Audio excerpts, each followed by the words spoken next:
welcome to another exciting Kings of War battle report. Today we have 1,000 points of Elves facing off against 1,000 points of Twilight Kin.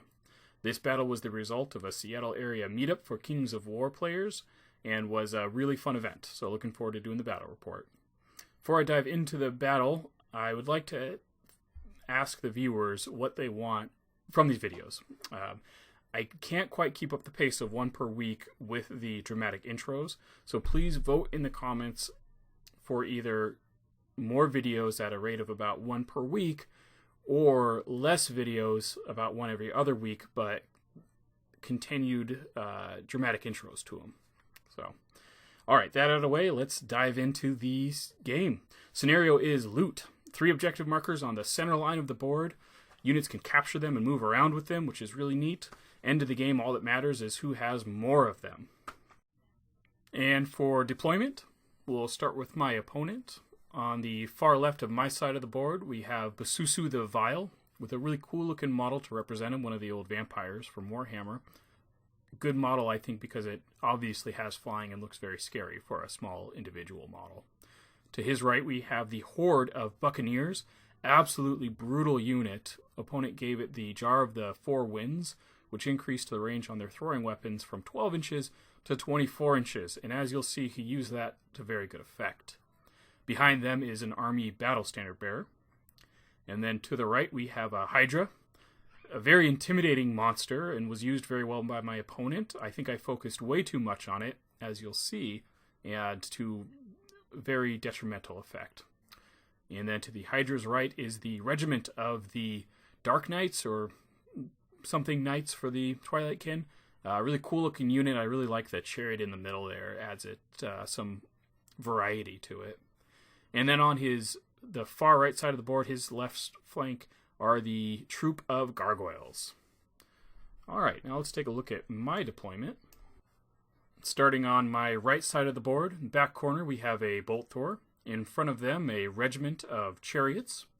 And then in the middle of the board, I have a regiment of archers, a Bolt Thor behind them, the Army Battle Standard Bearer, and then a regiment of Tall Spears, regiment of Palace Guard with the Brew of Strength, and then a troop of Stormwind Cavalry with the Potion of the Caterpillar.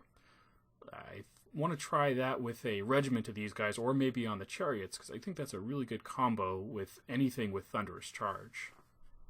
And my opponent won the roll for first turn, so he took it.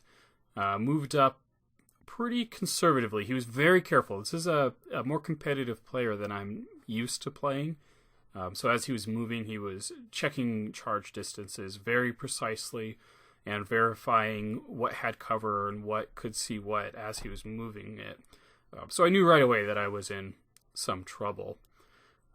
Moved his Hydra right front and center, and then got the Horde of Buccaneers just inside that forest. They're just dipping their toe into that forest so that they are technically in it, so that they don't have any penalty for shooting through it. Because if you're in the piece of terrain, you don't suffer penalty for going through it. And so he launches 25 shots into my Stormwind Cavalry, does 4 or 5 damage, and wavers them, unfortunately.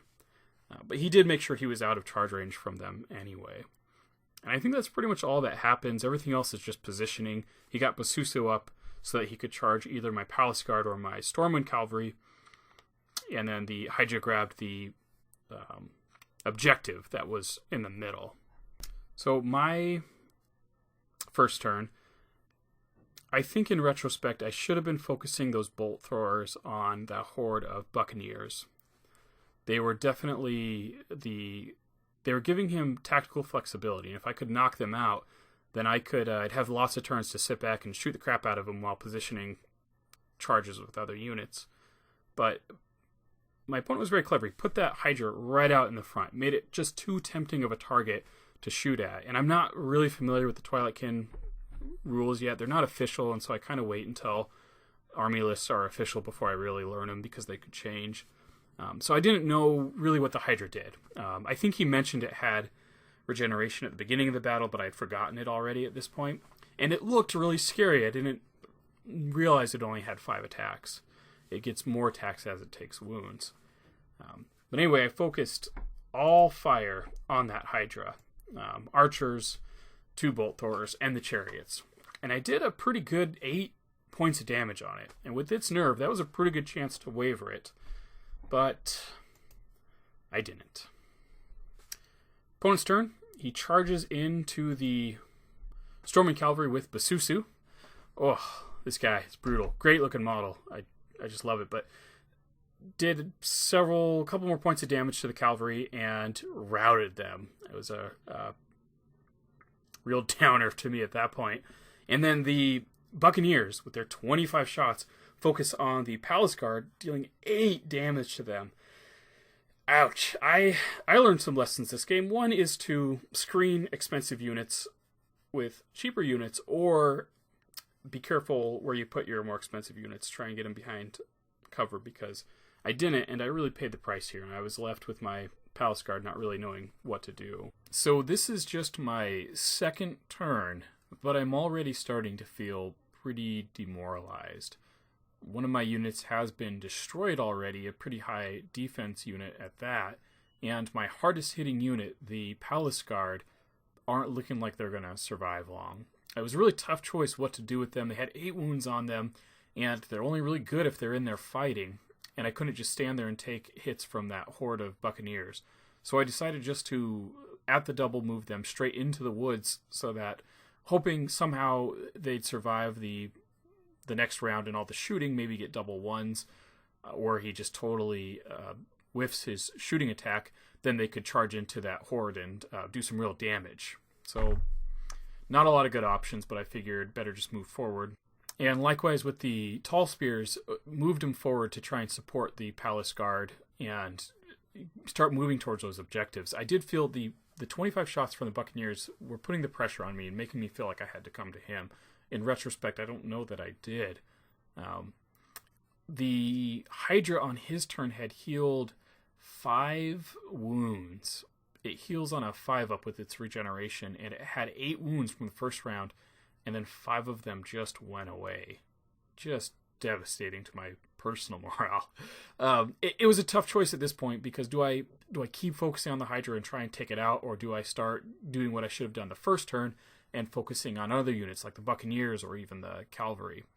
And without feeling like there was any really good options, I decided to stay on the Hydra and shot everything into it.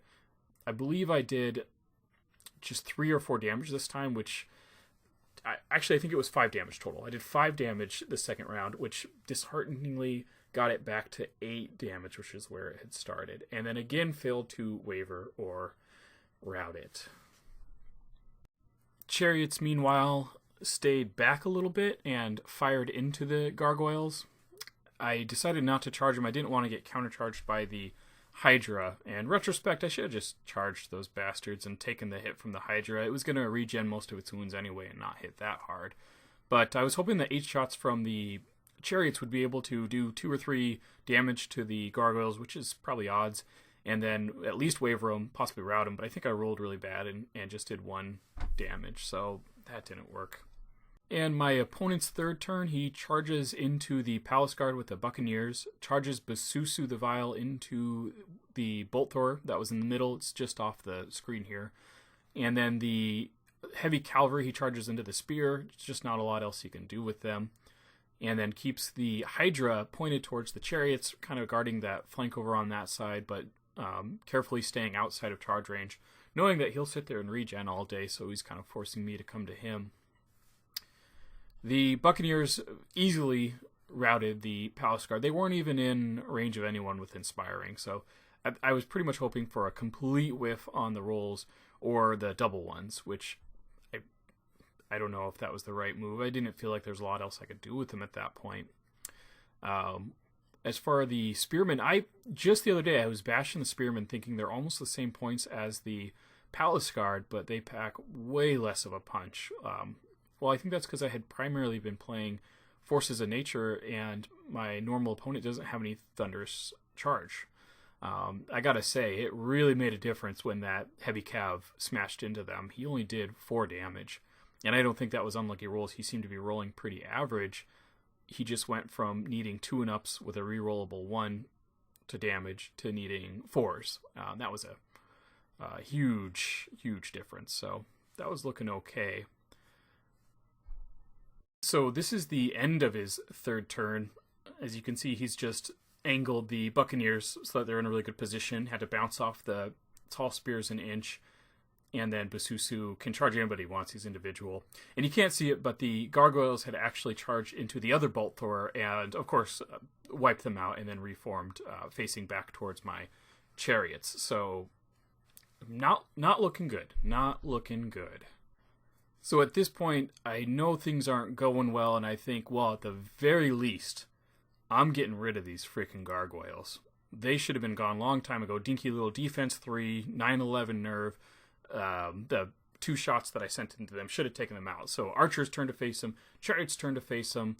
We get 16 shots or 18 shots on 5s, rerolling 1s, and then defense 3. And I think I do 5, 6, maybe even 7 damage, but hardly enough damage. But then when rolling to waver them, I roll a 3, and I know it was 1 shy of whatever I needed. So let's see, if it was 9, it must have been 5 damage on them, or maybe he was using the wrong nerve route. Either way, it was 1 shy is what we thought at the time, and those damn gargoyles stuck around. So this is what it looks like at the start of his next turn, and rather than charge into the tall spears again with his heavy cavalry, he opts just to back them straight up, probably 3 inches, 4 inches probably, to give himself a clean shot with the Buccaneers, and then the 25 shots from them is enough to finish off the tall spears, even with the inspiring. And then the gargoyles and Basusu both charge into the chariots, and they don't quite do enough damage to rout them, or it doesn't roll high enough to rout them, but they did waver the chariots. So the board's looking pretty sparse at this point for my half, and I haven't done a lot of damage to him. So my 4th turn, I don't have a lot left. The chariots are wavering, everything else is gone. I move the archers up with the battle standard bearer and shoot into the gargoyles, doing another 3 or 4 points of damage. Not enough to rout them, but I did at least finally waver them. Although I really wanted to kill them and get them off the board, get something off the board. But, oh well. We did end up calling the game at this point. We were running short on time, and it was seeming very apparent how the last couple of turns would go. So it was a very fun game. Again, I'm absolutely loving Kings of War. This reminds me of the heyday of Warhammer. I think my favorite edition of Warhammer was 6th edition, but it was also really fun when I was first getting into the hobby back in the late 90s with 5th edition. But it just has not really had much energy the last several years. It was dying even if we didn't know it. But it's really fun to have some momentum behind the hobby and some energy. And I've been just loving how tactical these Kings of War games are. They're so dependent on how you move. There's none of this rolling to charge, and so its luck is minimized. I think the luck in the 1,000-point games can impact it a little bit more, and I think it was a little against me this game. Not being able to rout those gargoyles after the amount of damage I put into them was pretty silly. It would have been nice to go first also. Let me say, though, I lost because my opponent was better than me. He had a better composed army, and he used it better.